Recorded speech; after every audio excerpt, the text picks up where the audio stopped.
The English writer Somerset Maugham wrote a famous book called The Razor's Edge. And it was made into two movies. There was a black and white, and then later on a remake starring Bill Murray. The reviews of the Bill Murray at the time were tepid. And the black and white movie I did watch a long time ago. Is it better? I don't think you're going to like it. Because it's just dated. It's dated. It seems kind of phony and fake. So, and the Bill Murray version I haven't really watched. I might have seen like a trailer for it, but I didn't watch it. And as far as the book goes, I brought the book home from my grandmother's house. It's a great big fat book. It's about 4 inches thick and a hardcover. And I started it and I couldn't get into it. So you could try watching the movie. That's probably easier than reading the book, unless you're a really, really dedicated reader to famous novels for 400 Alex on Jeopardy or something. But the reason that I want to talk about The Razor's Edge is because we insist, get yourself a job. And this is what The Razor's Edge is about. It's about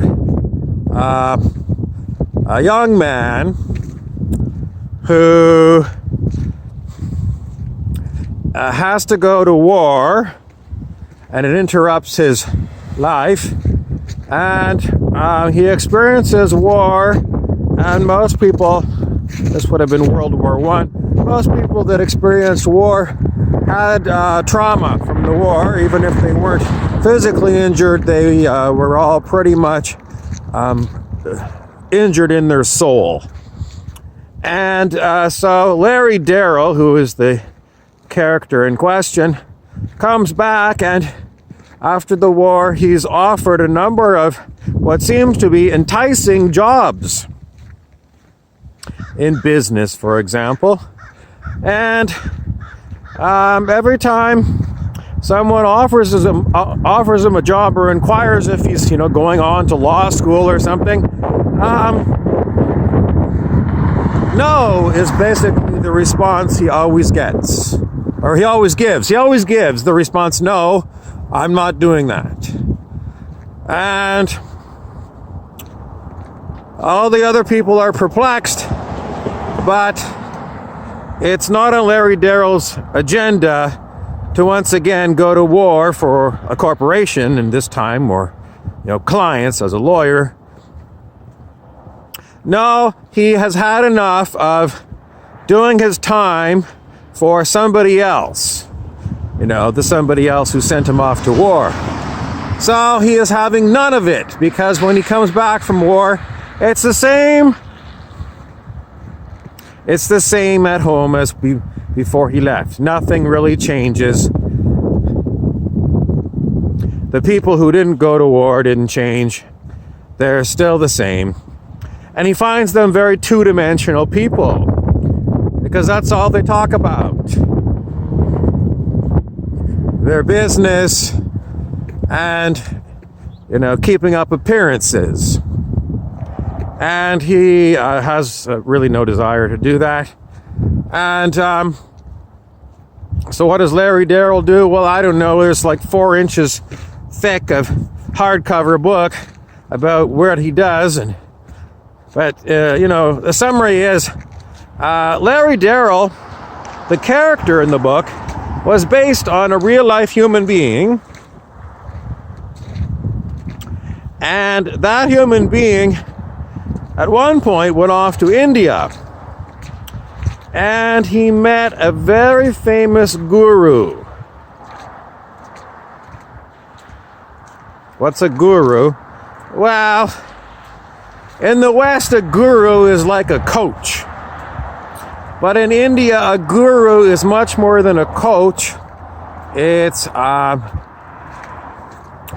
in India, they call it a god man. A man who is, well, I don't know. I never met this guru. Did I ever meet a guru in my life? I've met coaches, but no, I've never met a guru like Ramana Maharshi of India. Ramana Maharshi of India was a very simple man. Most of the time he sat around in a loincloth, and he did have some conversations with some of his students that were recorded as far as a book form. I don't know if he actually wrote a book himself, but there were lots of books written about him and what he said. But most of the time he didn't talk.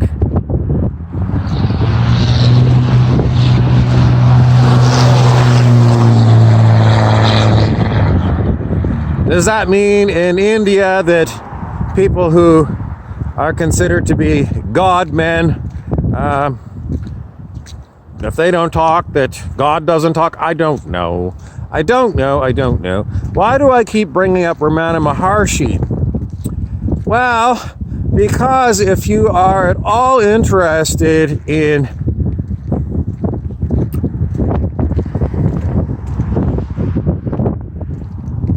what is it? Is it religion? Is it spirituality? Is it advanced states of consciousness? Is it everything and nothing? Well, it's just that Ramana Maharshi is set aside as a really, really different kind of person. And this was one of the people that Larry Darrell went to see to figure out what's the point.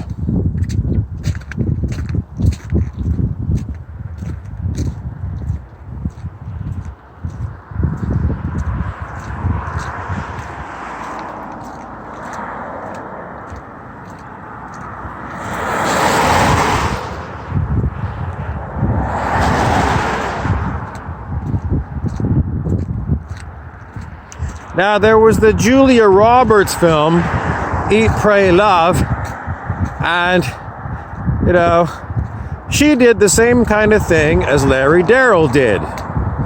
She was a searcher. She basically did the same thing as Larry Darrell, and she did meet a guru kind of person, or a god man kind of person, 2 times in the movie. The first time she met the guru, and she chatted for a little while, and then she went back quite some time later, and strangely, the guru didn't remember her at all. Well, what does it mean? Mostly it means that gurus are kind of like your average old person. Sometimes their memory fails them. So are they a guru or, you know, just an actor? I don't know. What's the whole point of Larry Darrell, Eat, Pray, Love, and Somerset Maugham, The Razor's Edge, and why should you be interested in it? Well, this is a book report, and I didn't read the book. I watched the black and white movie. It's just that there are a lot of connections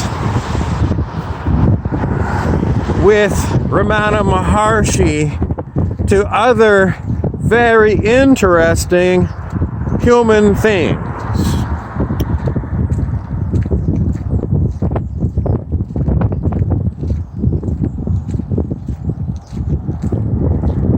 Because he was extraordinary.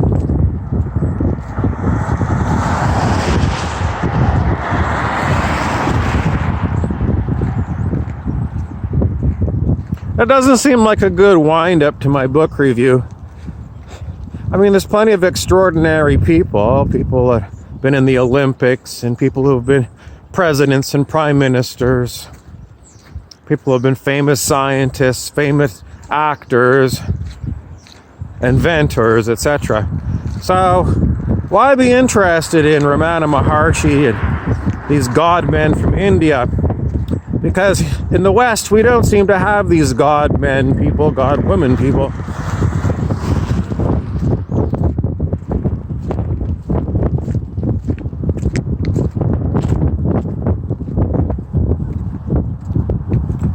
There is no real good setup for you.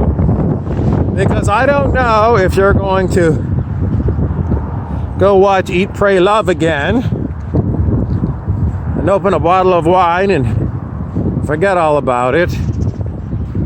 Or if you're going to set some time aside and put it on your bucket list to go to India to find one of these guru people.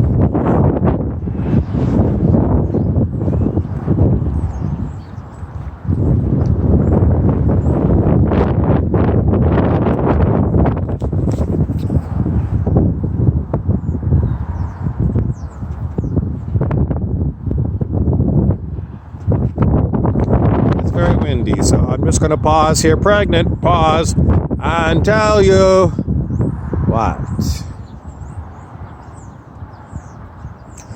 If you set your intention on finding out more about all this stuff, then your intention, if you really follow your intention, will bring you somewhere. It's just that the mundane world that we live in, you know, by the time you get to be 50, you're pretty much seen it all. Pretty much you see the cycles repeat. Same kind of cycles repeat. Well, I saw the same kind of cycle when I was in my teens, and again in my 20s and my 30s and my 40s, and now that I'm 50, I've seen the cycles come and go, and maybe I'm tired of these cycles and I want to get out of the cycles.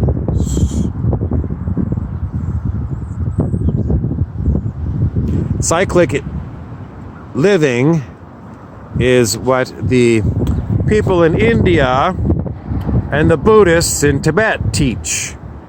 That is, that everything is very cyclical. You kind of live cycle to cycle.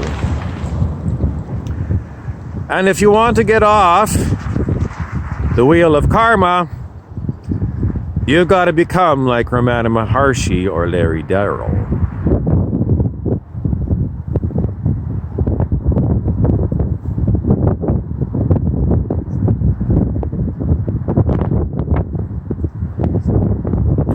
That's the end of my book report. I'm sorry it's so long, but, you know, I have to take my pregnant pauses when I can.